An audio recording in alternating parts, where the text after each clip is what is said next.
The world is full of secrets, but only a few are brave enough to face the truth.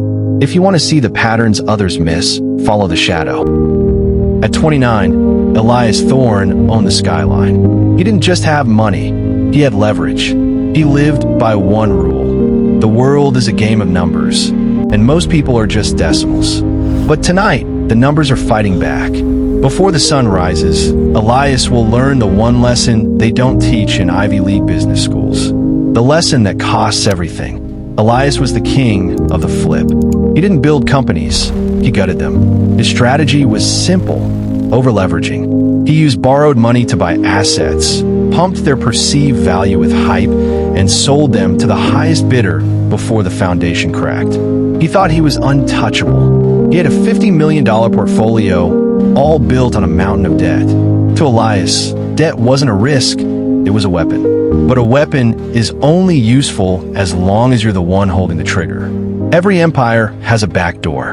Elias's mistake wasn't the debt, it was his partner, Julian. While Elias was chasing the next big flip, Julian was quietly rerouting the interest payments. In the dark of a Tuesday night, Julian vanished. He didn't just take the cash, he left the debt behind. Suddenly, the weapon Elias had been using turned toward his own chest. The banks called.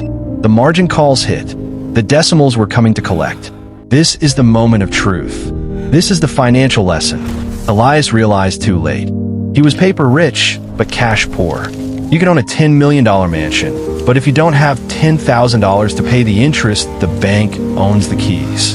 He had ignored the most basic rule of wealth, risk management. He played for the win, but he never planned for the betrayal. When your lifestyle is built on credit and your trust is built on greed, your collapse isn't a matter of if, it's a matter of when. Elias Thorne didn't go to jail. He went to the streets. He still knows how to read the numbers, but now he reads them from the outside looking in. Most people think the secret to wealth is how much you make. They're wrong. The secret is how much you can lose without breaking. Julian got the money, but he's running.